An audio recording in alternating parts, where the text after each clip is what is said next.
بسم اللہ الرحمن الرحیم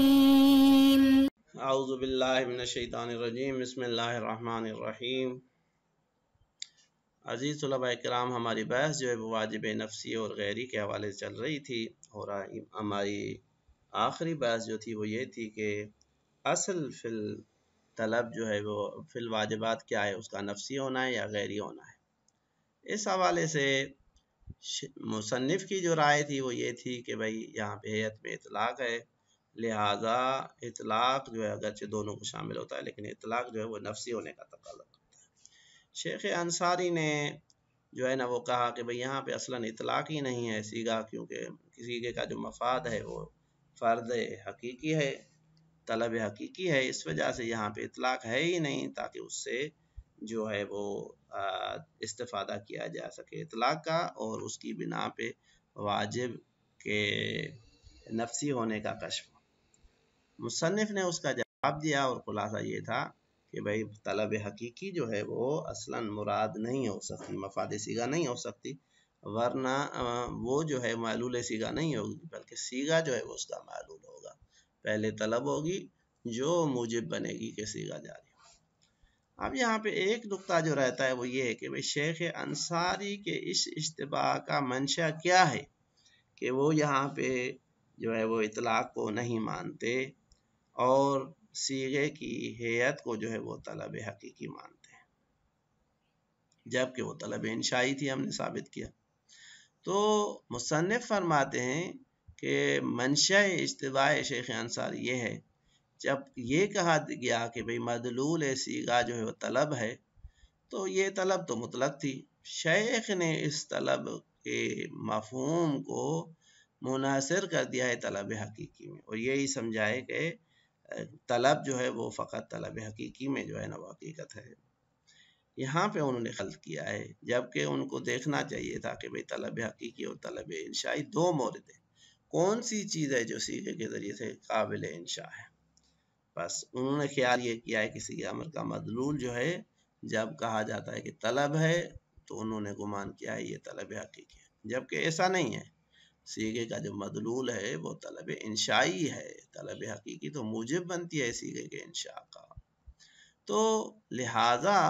مصنف اس کی طرف اشارہ کرتے ہوئے فرماتے ہیں کہ وَلَعَلَّ مَنْشَأُ الْغَلَطِ وَالِاشْتِبَاهِ تعارف التعبیر عن مفاد الصیغۃ بالطلب المطلق، کہ شاید منشأ خلط اور اشتباہ جو ہے اس تعریف کا عام ہونا ہے جو مفاد صیغہ کے لیے آئی ہے، کہ بھئی اس کے لیے کہا جاتا ہے صیغے کا مفاد کیا ہے، بے طلب ہے، وہاں پہ طلب کو مطلق کہا جاتا ہے، وہاں پہ معلوم نہیں ہوتا کہ مراد طلب حقیقی ہے یا طلب انشائی ہے۔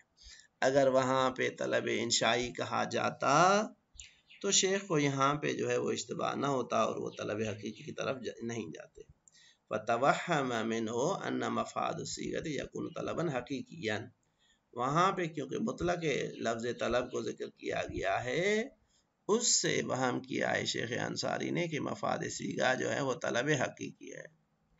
یصدق علیہ الطلب بالحمل الشائع، یعنی ان کے نزدیک طلب جو ہے وہ طلب ہے، طلب حقیقی ہے جو حمل شائع کے بنیاد پہ جس کو طلب کہا جاتا ہے، اور یہ تو صحیح بات ہے کہ حمل شائع کے بنیاد پہ جس چیز کو طلب کہا جاتا ہے وہ طلب حقیقی ہوتی ہے، وہ طلب انشائیہ نہیں ہوتی۔ وَلَا عَمْرِي إِنَّهُ مِنْ قَبِيلِ اشْتِبَاهِ الْمَفْهُومِ بِالْمِصْدَاقِ،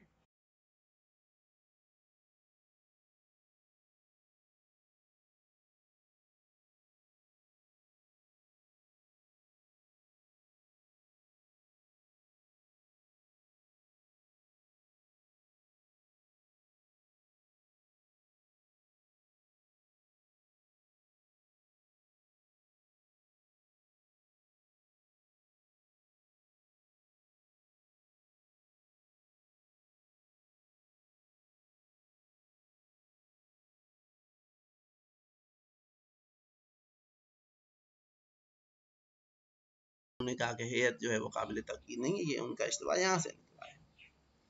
وَإِنَّ تَعَارُفَ تَسْمِيَتِهِ بِالطَّلَبِ أَيْضًا وَعَدَمِ تَقْيِيدِهِ بِالْإِنشَاءِ لوضوح ارادت خصوصی۔ اب یہاں پہ آتے ہیں کہ علماء نے کیوں مطلقاً اس چیز کو کہا کہ مراد جو ہے طلب ہے،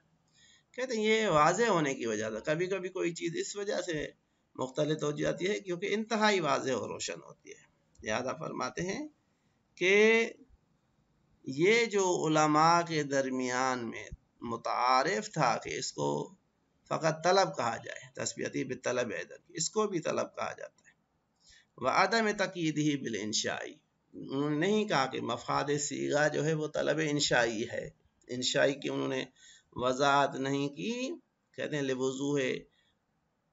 خصوصی، لوضوح ارادت خصوصی، کیونکہ سب کو معلوم ہے کہ جب انشاء کیا جاتا ہے تو مراد طلب انشائی ہے، طلب حقیقی تو اصلا قابل انشاء نہیں ہے یہاں پہ، وَأَنَّ الطَّلَبَ الْحَقِيقِي لَا يَكَادُ يُنْشَأُ بِهَا، دوسری طرف سے یہ تھا کہ صیغے کے ذریعے سے طلب حقیقی قابل انشاء نہیں تھی، ایک ہی قسم انشاء تھا، اسی وجہ سے قابل انشاء تھا، اسی وجہ سے علماء نے تصریح نہیں کی کہ ہماری مراد طلب حقیقی، کما لا یخفی، جس طرح سے یہ چیز کہتے ہیں مخفی نہیں ہے۔ بس یہاں تک خلاصہ یہ ہوا کہ بھائی شیخ انصاری کے اشتباہ کی جو وجہ ہے وہ وجہ یہی بنی ہے کہ انہوں نے طلب حقیقی اور طلب انشائی کے درمیان میں لفظ کے مطلق ہونے کی وجہ سے جو ہے نا وہ اشتباہ کیا ہے، کہ علماء کہتے ہیں کہ صیغہ افعل کی جو مدلول ہے یا مفاد ہے وہ طلب ہے، تو انہوں نے سمجھا ہے طلب حقیقی۔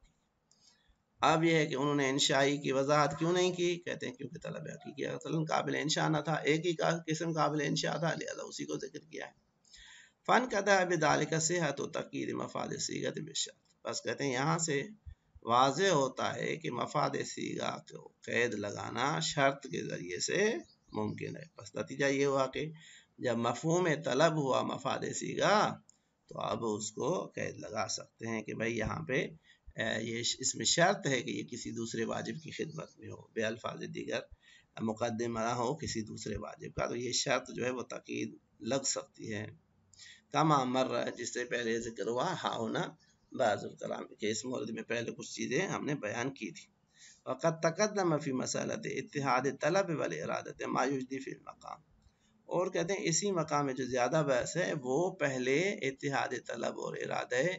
کے بحث میں مقدمات میں جو ہے وہ ذکر ہو چکی ہے، اگر اس کا مطالعہ کریں تو وہ بھی یہاں پہ مفید ہے، فائدہ دے سکتی ہے۔ اب یہاں پہ یہ کہ ھذا اذا کان ھناک اطلاق، کہ یہ پوری بحث تب تھی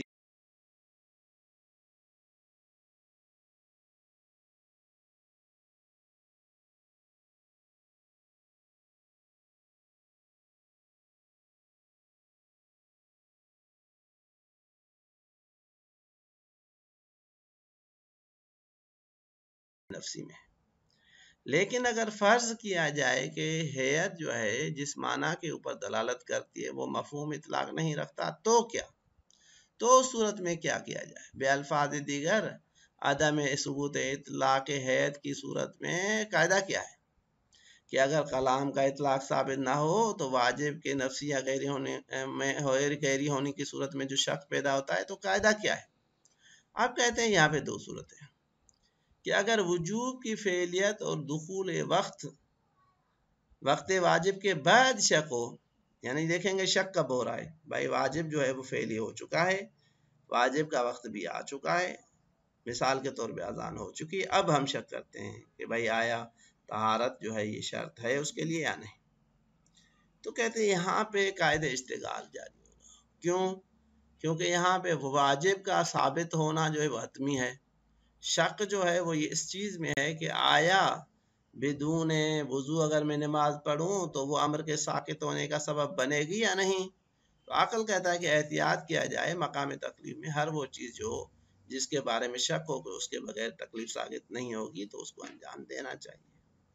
ہاں اگر وجوب کی فعلیت سے پہلے شک ہو، ابھی وقت نہیں آیا، ابھی واجب جو ہے وہ فاعل جو ہے نا اس کا وجوب فعلی نہیں ہوا، شک پیدا ہو، تو اس صورت میں کہتے ہیں برات جاری ہوگی، کیونکہ یہاں پہ اصل میں شک کسی چیز کے واجب ہونے یا واجب نہ ہونے میں، اصل شک جو ہے وہ اصل تکلیف میں ہے، لہذا وہاں پہ برات جاری ہوگی اور اصل جو ہے وہ عدم ہے۔ تو اس کو مصنف جو ہے نا وہ اب دوسری صورت میں جو ہے نا وہ ذکر کرتے ہیں، لہذا فرماتے ہیں ہاذا اذا کان ہناک اطلاق، کہ بھائی یہ جو ہم نے بحث کی ہے یہ پوری کی پوری تب ہے کہ جب وہاں کلام میں کوئی اطلاق موجود ہو. واما اذا لم یکن، لیکن اگر کلام میں اطلاق موجود نہ ہو فلا بد من الاتیان به فیما اذا کان التکلیف بما احتمل کونی شرطا له فعلیا. اب اس کو تفصیل سے توجہ سے جو ہے نا وہ دقت سے پڑھنے کی جگہ ہے کہ جب اطلاق نہ ہو تو اس صورت میں فلا بد من الاتیان بھی، ہر وہ واجب کے جس کے واجب ہونے میں شک ہے کہ آیا یہ واجب غیری ہے یا نہیں ہے، تو ضروری ہے اس کو انجام دیا جائے. فیما اذا کان تکلیف ہو بما احتمل کونہ شرطا لہ فعلیا. اب آپ اس کو جو ہے نا وہ بریکٹ میں رکھ کے عبارت کا ترجمہ کریں کہ اس جگہ پہ کہ جب تکلیف ہے اس واجب میں کہ جس کی تکلیف جو ہے وہ کیا ہو گئی ہو، فعلی ہو گئی ہو، اس کا وقت جو ہے وہ آ چکا ہو. بما احتمل کونہ شرطا لہ فعلیا، یعنی جب تکلیف ایسی چیز سے تعلق پیدا کرے، ایسے فعل سے کہ جس کے بارے میں ہم کہتے ہیں کہ وہ واجب کے لیے شرط ہے، بے الفاظ دیگر مقدمہ ہے واجب کے لیے. اب اگر اس کے بارے میں تکلیف جو ہے، اس واجب کے بارے میں جو تکلیف ہے اگر وہ فعلی ہو گئی تو اس کو انجام دینا حتمی ہے. علم بے وجوبی فعلا، کیونکہ اس وقت ہمیں اس کے واجب ہونے کا تو یقین ہے کہ یہ واجب ہو گئی ہے. شک اس بات میں ہے کہ اگر اس کو بغیر ہم اس کو انجام دیں گے تو آیا واجب ہم سے ساقط ہوگا یا نہیں. تو یہاں پہ اصالت احتیاط جاری ہوگی اور ہم کہیں گے کہ واجب ہے اس کو انجام دینا. وَإِن لَمْ يُعْلَمْ جِهَةُ وُجُوبِ، اگرچہ ہمیں یہ پتہ نہیں ہے کہ یہ واجب نفسی ہونے کی وجہ سے واجب ہے یا واجب غیری ہونے کی وجہ سے واجب ہے، اتنا تو کنفرم ہے کہ یہ واجب ہے. اب جب یہ اتنا کنفرم ہے کہ یہ واجب ہے تو یہی کافی ہے کہ ہم اس کو انجام دیں، چاہے وہ واجب نفسی ہو پھر بھی لازم ہے، واجب غیری ہو پھر بھی لازم ہے. تو یہ ہو گیا پہلا مورد جو ہم نے یہاں پہ اس صورت میں بیان کیا. اب دوسری شک کہ اگر وجوب کی فعلیت سے پہلے شک ہو تو کیا ہوگا، تو ظاہر بات ہے اس صورت میں جو ہے وہ اصل یہ ہے کہ وہاں پہ براعت جاری ہو. لہذا فرماتے ہیں وَإِلَّا، یعنی وَإِن لَمْ يَكُنِ التَّکْلِیفُ فِعْلِيًا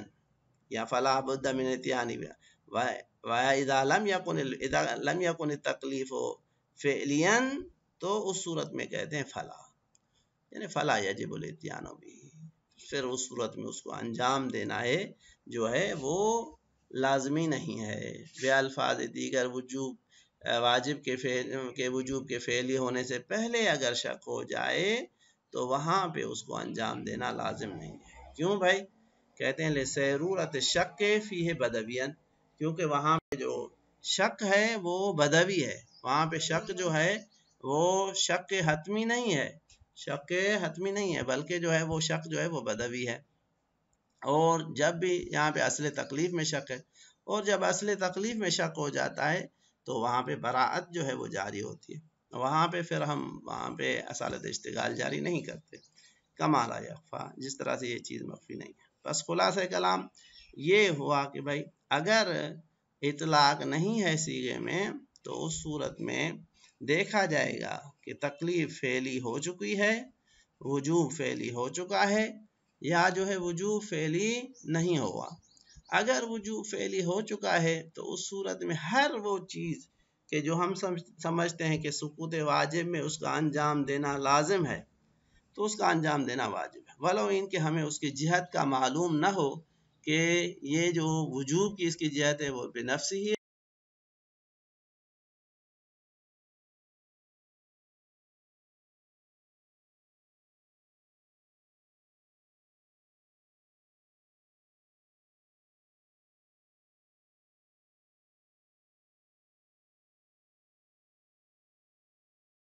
جاری ہوگی. ہاں البتہ اگر اطلاق ثابت ہو چکا